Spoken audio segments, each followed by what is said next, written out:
Welcome back to this Let's Play of Star Wars Knights of the Old Republic 2. Last time we followed this bounty hunter into her private area. I'm not exactly sure why. This is one of those stupid decisions which, you know, if you had the choice to make it, it would have to be a but thou must decision, so they just make it for you, I guess. Anyway, the bounty hunters have more or less declared war on each other and on your companions over trying to capture you because there's apparently a big bounty on your head.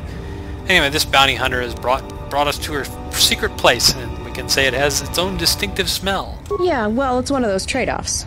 All the freighter exhaust from the docks, you know. Some aliens actually like breathing it, if you can believe it.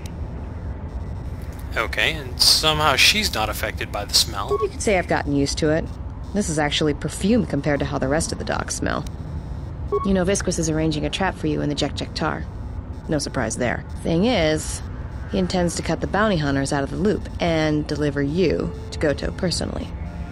Not smart from where I'm standing. Okay, well, what are you going to do about it? Well, for one thing, you're going to stay here, and I'm going to meet with Visquis instead. Actually, you really don't have much choice. That smell you noticed when you came in? Yeah, it's filtering through your lungs right now. Anybody without olfactory blockers like I have is going to start feeling dizzy and eventually fall unconscious. Good night, Jedi. Let me just take that environment suit, and I'll be back soon. The environment suit that fits in our back pocket, right?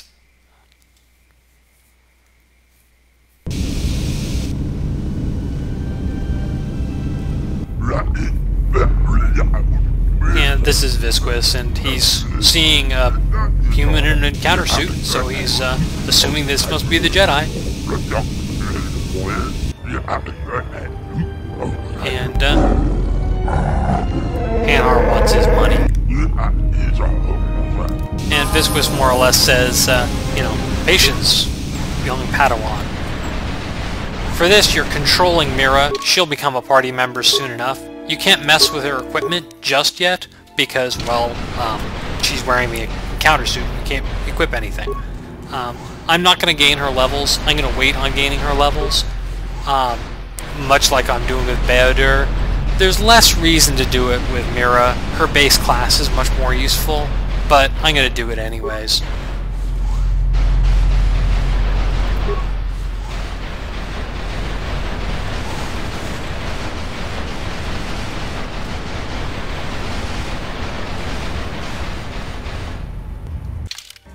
Mira's an interesting character, just in and of herself. She has a couple of innate abilities that are sort of more useful than a lot of the innate abilities that other people have. Specifically, she's immune to mines. If she's in the lead, you just don't set them off.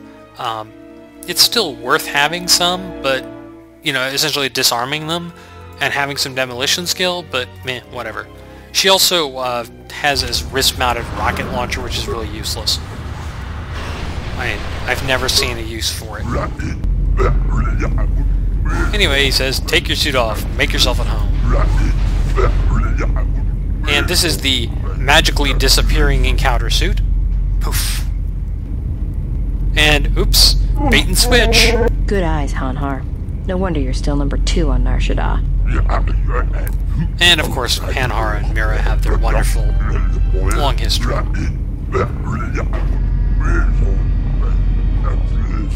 And Visquis is kind of lampshading all the Quarren using exactly the same model by saying, all you humans look alike to me. Yeah, and maybe you'd like to explain why you've decided to backstab Goto and claim the Jedi for yourself. Anyway, he's accusing her of being just ignorant. And he's not working for Goto anymore, he's working for Voga the Hutt. You signed on with Voga the Hutt? Visquis, you're dumber than I thought. There's no way Goto won't find out. And he says it's a risk he's willing to take, and, you know, Voga's tired of his freighters getting hijacked, and, you know, he wants to use the Jedi to kill Goto. And Goto apparently just never shows up when there's a meeting. And, so he's hoping that the Jedi will actually get Goto to come out and talk, but... Yeah, right. I'm not telling you where the Jedi is. It's my bounty, and that means she's under my protection.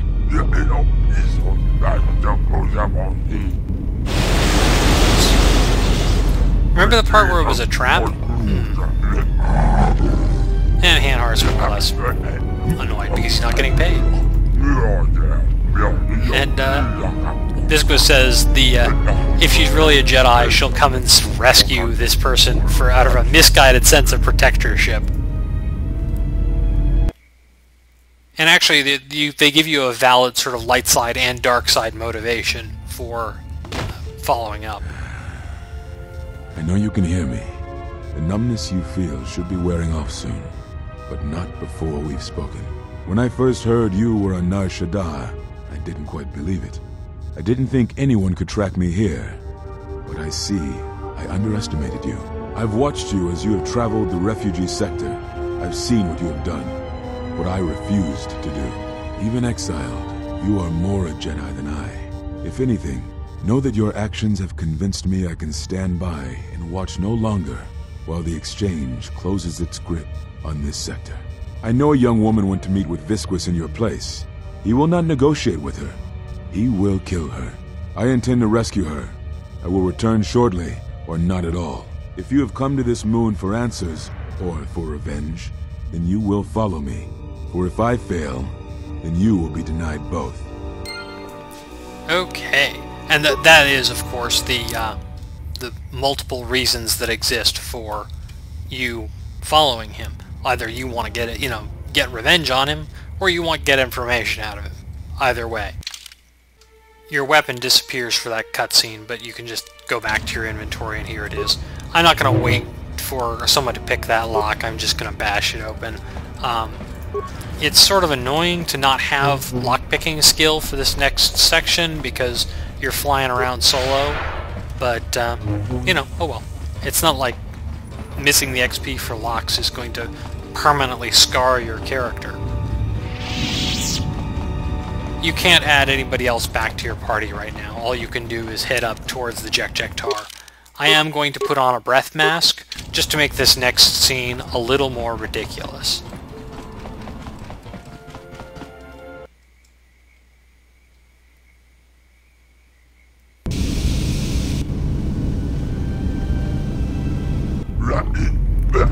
And, Visquis is like, yeah, oh, saw it coming. And more or less, he says, we've come without an environment suit, therefore we will die. And Kreia turns on her cell phone. Clear your thoughts. Still you're breathing. Let the trace amounts of air in your lungs hold you. The Force can sustain you. Listen to it. Let it keep you alive until you reach safety.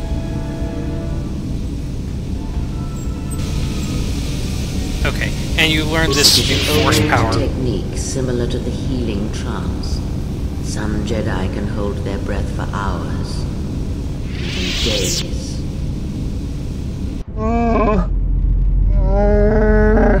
And Hanhar complains, hey, this gas thing's not working.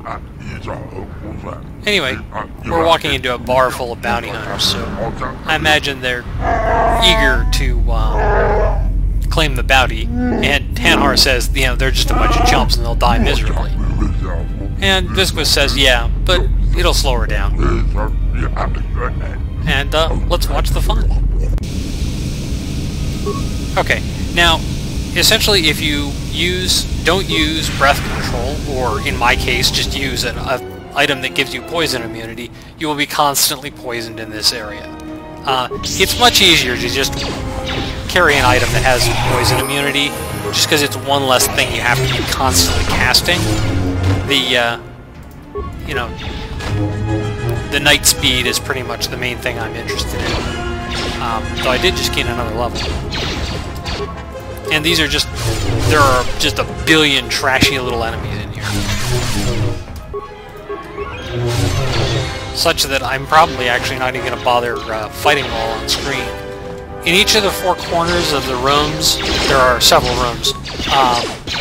In each of the four corners there's a chemical dispenser, and the chemical dispenser just gives you like 4 or 5 chemicals, which is like 4 or 5 med packs worth of raw materials, assuming you actually would make basic med packs out of them. not anything particularly useful. So I'll gain the level, and I'm going to just have to see where we're at in the movie here. Not surprisingly, we're out of time. Anyway, I'll gain the level, and we'll join you again next time where we continue with this massive bar fight, which I'll probably cut part of because it just gets tedious after a while. See you then.